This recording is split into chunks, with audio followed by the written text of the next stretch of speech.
Our evolutionary ancestors seem happy enough.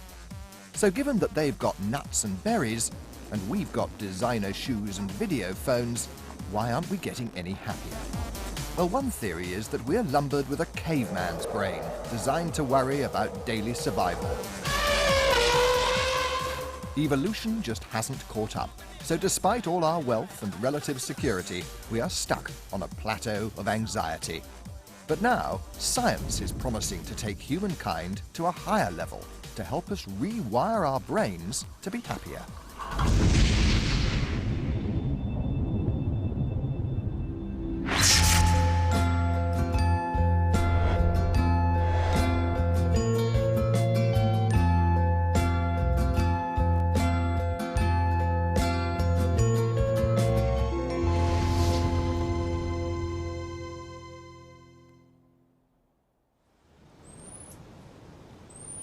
If we want to know what makes us happy, what we really want to understand is how we evolved and why we're happy at all.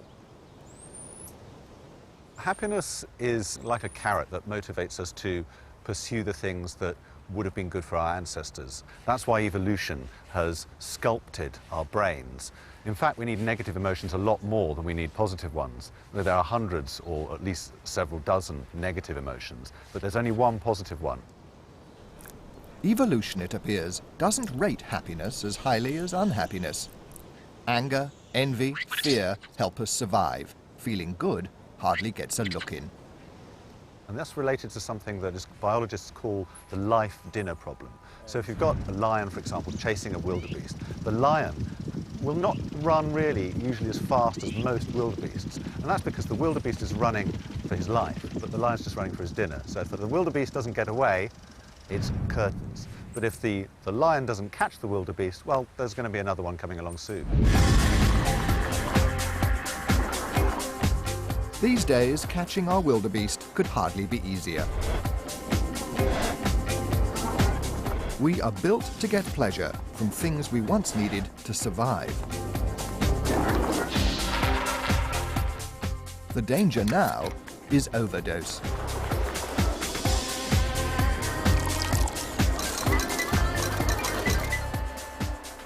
If we're hungry, it's easy to know what to do. We just eat. Satisfying those more basic material needs actually puts us in a bit of a bind. It makes us ask questions which are much harder to answer and therefore, in a sense, can make us unhappier. The science of unhappiness has been around a long time. Careers built on studying misery. And despite all our material wealth, they've found lots more depression about. What would the father of psychoanalysis, Sigmund Freud, have made of it all? Well, Freud would probably have told us that the most science could do was to turn neurotic misery into common unhappiness. But hope springs eternal, and a new breed of psychologist is emerging, holding out the promise that we can, quite literally, think ourselves happy. A far cry from the shrinks who urged patients to relive their painful childhood. They call themselves positive psychologists. And here's the man leading this happy movement. Forget your preconception that happiness is the Debbie Reynolds, Goldie Hawn, giggling and smiling a lot. That's happyology. We worry too much, apparently, because our brains are designed for the Pleistocene era, caveman days. The brain that said it's going to be lovely tomorrow also basically perished, got run over by icebergs. But the brain that said catastrophe is just around the corner is what survived the Pleistocene. It really quite distorts reality. Part of positive psychology is to re-educate people's attention to the reality that you probably won't be raped or kidnapped tomorrow. Or run over by an iceberg. Or run over by an iceberg. Positive thinking is only part of it, though. The new science suggests we should change our lives to find greater happiness. There is an enormous amount of research going on as to why some people live happier lives than others, and the results may surprise you. For instance, having a mother-in-law is apparently very good for happiness. Having a house full of loving children is not. And how much money you've got is much less important. than how many friends you've got. Remarkable conclusions which have led some economists to focus less on how to get rich and more on how to get happy. Our parents and grandparents were right to advise us to get married if we could find the right person. They were wrong to advise us to have children because we now know that statistically there's no significant effect from children. No significant effect? Well, yes, the data seems clear that while they're growing up at least, any pleasure we might get from them is cancelled out by the pain and worry. Probably 200 studies now across many, many countries have looked at the link between having children and happiness and mental health, and there is essentially none. If anything, children lower your happiness very fractionally. What does make us happy then? The science is almost unequivocal. The effect of marriage adds an average 7 years to the life of a man and something like 4 for a woman.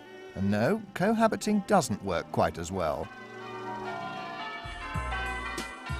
In a telephone poll conducted by NOP for this series, nearly half of married people told us they are very happy. Only a quarter of singles said the same. The key factor's probably not the mother-in-law, but the promise to stay together. We have been married 60 years with that little ring there, and it's still in one piece. Well, we've always supported each other. I mean, there's been the odd argument, disagreement, which is natural in any family, but we've never sulked or held it against each other. One theory as to why married people are likely to live longer is that they look out for each other. I've done a bit of nagging to go to the doctor because it's complaining but doing nothing about it. Well, if you're really worried, you go.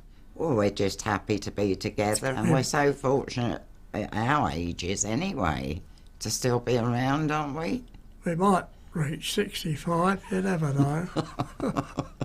Certainly there is some evidence for those who believe in traditional things like marriage from the happiness research suggesting that the age-old ways of behaving might have some sense to them. The science of happiness then appears to come down in favour of family values, and this, of course, is where politics comes in. If that's right, if marriage makes you happier and happier people live longer, are healthier, are more productive, it's not a moral judgment, it's a pragmatic one. Government should certainly do nothing to discourage it. Arguably, they should promote marriage. And yet, in Britain, any financial incentives to get married have been taken away.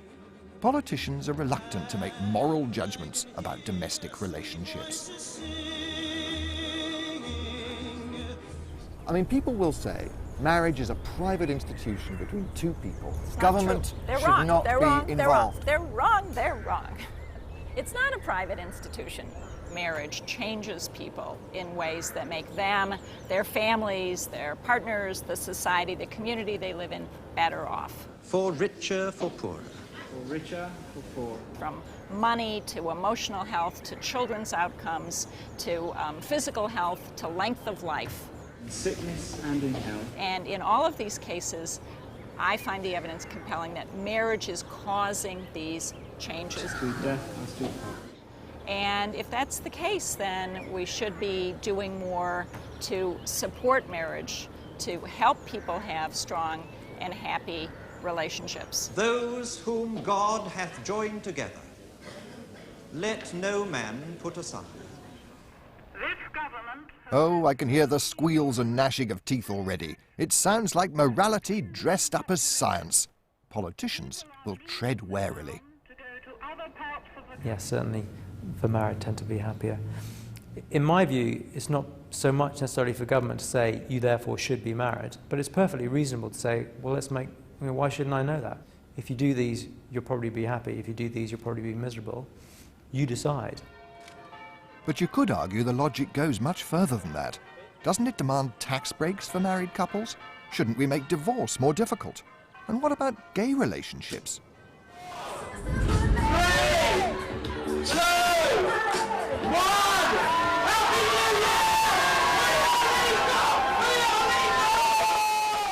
In Britain, of course, civil partnerships were made lawful last December, effectively giving same-sex couples similar rights to married people. That's it. And place it on her finger. And hold it there and say to her, Ali, I give you this ring. Ali, I give you this ring. As a symbol of my love. As a symbol of my love. Politicians were accused by some of undermining traditional marriage.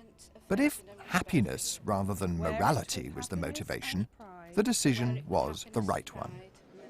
I think partly the reason for getting married is declaring how happy you are and sharing it with your friends. That's the bit I'm looking forward to. Friends and family, yes, definitely.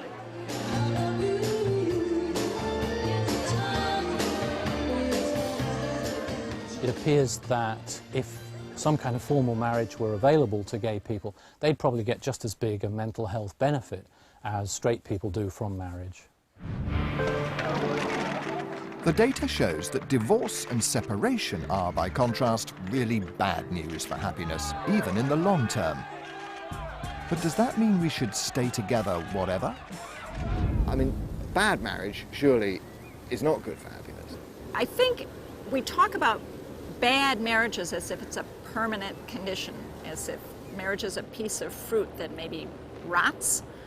But in fact, often those problems are resolved, they go away, the marriage gets better.